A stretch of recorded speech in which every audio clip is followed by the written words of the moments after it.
ኢየሱስን በተመለከተ ዮሐንስ ወንጌል ላይ ያለ አንድ ክፍል እናያለን። ከሰርግ ደስታ ወደ ታላቅ ሀፍረት እንዴት እንደወረደ የምናይበት ክፍል ይሆናል። ዮሐንስ 2 ከ12 እስከ 24 ያለውን ክፍል ነው አብረን የምናየው። ይህ የቤተ መቅደስ ማጥራት ወይም ማጽዳት ታሪክ በሌሎች ወንጌሎች ውስጥ ተመሳሳይነት አለው። ማቴዎስ 12 ለምሳሌ ከ12 እስከ 13፣ ማርቆስ 11 ከ15 እስከ 17፣ ሉቃስ 19 ከ45 እስከ 46። የዮሐንስ ወንጌል ከሶስቱ ተመሳሳይ ወንጌላት በዚህ ትረካ ዙሪያ የሚለየው የአገልግሎቱ መጀመሪያ ታሪክ የተከናወነ አድርጎ ማቅረቡ ሲሆን ሶስቱ ወንጌሎች ግን በኢየሱስ አገልግሎት መጨረሻ ጊዜያት ታሪኩ እንደተከናወነ ይተርካሉ። በተጨማሪም የዮሐንስ ብቻውን በሬዎችና በጎችን የገመድ ጅራፍ ማበጀቱንና ከዚህ ውሰዱ ወይም አውጡ የሚል ትእዛዝ ቃል በተለየ መልኩ አካቶ በጽሁፍ ውስጥ እናገኛለን። በሌላ መልኩ ሶስቱ ወንጌላት ለምሳሌ ኢሳይያስ 56:7ን ጠቅሰው ወደ ተቀደሰ ተራራ ያመጣቸዋለሁ፣ በጸሎት ቤቴም ደስ አሰኛቸዋለሁ፣ ቤቴ ለአሕዛብ ሁሉ የሚሆን የጸሎት ቤት ይባላልና የሚቃጠለው መስዋዕታቸውና ሌላውን መስዋዕታቸውን በመሰዊያ ላይ እቀበላለሁ የሚለውን ቃል እንዲሁም ኤርምያስ 7:11 ላይ ይህን ስሜ የተጠራበትን ቤት በዓይናችሁ የሌቦች ዋሻ ሆኗልን? እነሆ እኔ አይቻለሁ ይላል እግዚአብሔር የሚለውን ቃል ተጠቅመው ነው ይህንን ታሪክ ኮንስትራክት ያደረጉት። እነዚህ ሁለት የነቢያት ቃላት ሲጠቅሱ ዮሐንስ ወንጌል ደግሞ መዝሙር 69:7 እስከ 9 ያለውን ቃል ነው ሲጠቅስ የምንመለከተው። በዚህ ታሪክ ዙሪያ ሊቃውንት ታሪኩን አንድ ታሪክ ነው በተለያየ ጊዜያት ተጠቀሰ ብለው የሚያምኑ አሉ። ሌሎች ደግሞ አይደለም ሁለት ጊዜ ነው ይሄን ያደረገው ብለው የሚናገሩ ሊቃውንት አሉ።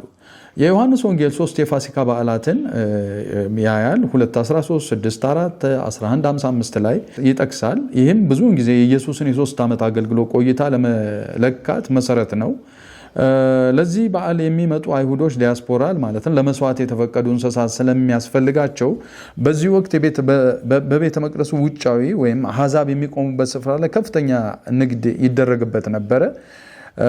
ከዚህ በተጨማሪ የአይሁድ ወንዶች ከ20 ዓመት በላይ የሆኑ በቤተ መቅደሱ ውስጥ ዓመታዊ የግማሽ ሰቅል ግብር እንዲከፍሉ ይጠበቅባቸው ነበር። ኢየሱስ ግብሩን ራሱ እንዲከፍል የሚገልጽ ዘገባ ስላለን ለዚህ ምንም ተቃውሞ የለም። መጽሐፍ ቅዱስ ላይ ማቴዎስ 17:24-27 ላይ እናገኘዋለን።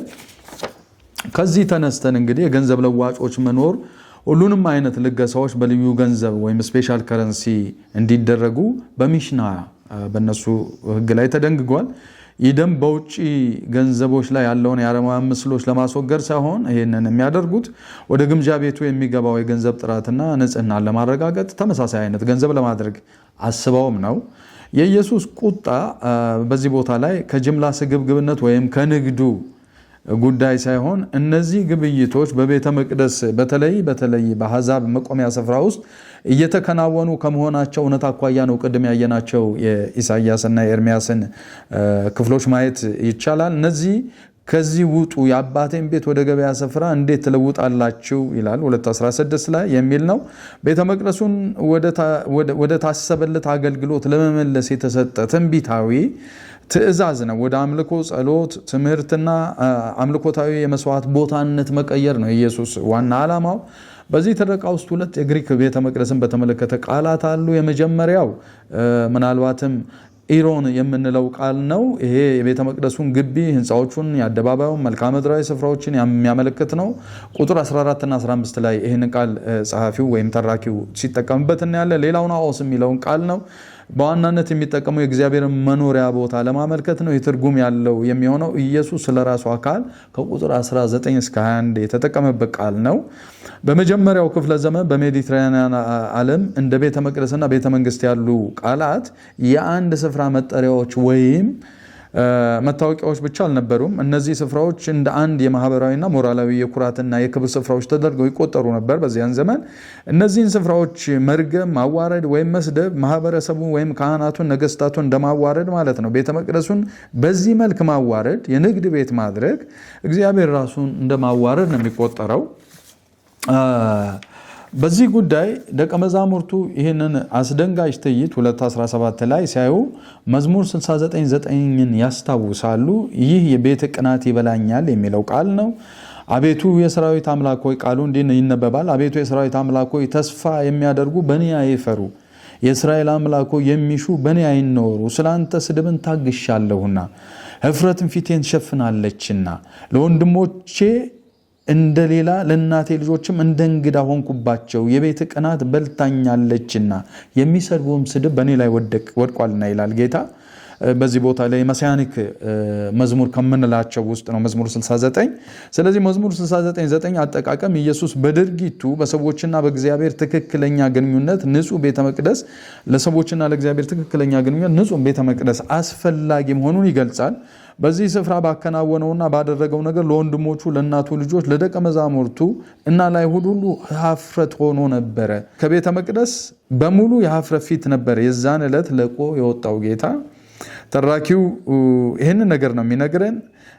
የዚያን ዕለት ተራኪው እንደሚገልጸው ከሙታን ከተነሳ በኋላ ይለዋል እዛ ላይ። ምክንያቱም ነበር ደቀ መዛሙርቱ ጭምር ያመኑበት። ደቀ መዛሙርቱና መጽሐፍት ደቀ መዛሙርቱ ይላል ቁጥር 22 ላይ ከሙታን ከተነሳ በኋላ መጽሐፍትና ኢየሱስ የተናገረውን ቃል አመኑ ይላልና እግዚአብሔር በኢየሱስ ሆኖ በተበላሸውና በሰው ልጆች ወደ ተተወው ቤተ መቅደስ ገባ።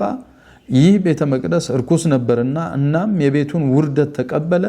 ይህን ጉዳይ በቅድስናው ብርሃን ስንመለከተው ማድረግ የማይገባውን ነገር ሊያደርግ የማይቻለውን ነገር ነው ሲያደርግ የምናየው። ቅዱሱ እግዚአብሔር እንዲህ አይነት ቦታ ውስጥ መገኘቱ እርሱ ነውርን ንቆ ወይም ኀፍረትን ንቆ በፊቱም ስላለው ደስታ በመስቀል ታግሶ በእግዚአብሔር ዙፋን ቀኝ ተቀምጧልና ይላል ዕብራውያን 12:2። ስንደመድመው ይሄ ክፍል ይህ ትዕይንት የመስዋዕቱ በግ በራሱ በቤተ መቅደሱ ተገኝቶ ቤተ መቅደሱ ውስጥ የነበሩትን የመስዋዕት እንስሳት በማስወጣት ራሱን ለመስዋዕትነት ተክቷል። ከእርሱ ደም በስተቀር የበጎችና የበሬዎች ደም ኃጢአትን ማስወገድና መቅደሱን ማንጻት አይችሉምና አንባቢው በዚህ ስፍራ ሁለት ቤተ መቅደስ ማየት ይኖርበታል። ያረጀውና ያፈጀው በአይሁድ ዓይን አዲስና ገና በመሰራት ላይ ያለውና ያላለቀው ማለት ነው። እግዚአብሔር በመካከላችን መቅደሱ አድርጎ የላከውን ልጁን አዲሱን ቤተ መቅደስ አንባቢው ሊመለከት ይገባል። ስለዚህ አዲሱ ቤተ መቅደስ አሮጌው ቤተ መቅደስ ውስጥ ገብቶ ቤተ መቅደሱን በተመለከተ የተናገረው ነገር ነው የምንመለከተውና አዲስ የአምልኮ ስርዓትም እንደሚኖረው ለምን ዮሐንስ ወንጌል ምዕራፍ 4 ላይ አዲሱን የአምልኮ ስርዓት ከዛች ሴት ጋር በሰማርያ ሲያስተዋውቅ እንመለከተዋለን። ይህንን ታሪክ በዚህ መልክ ነው መረዳት የሚገባን።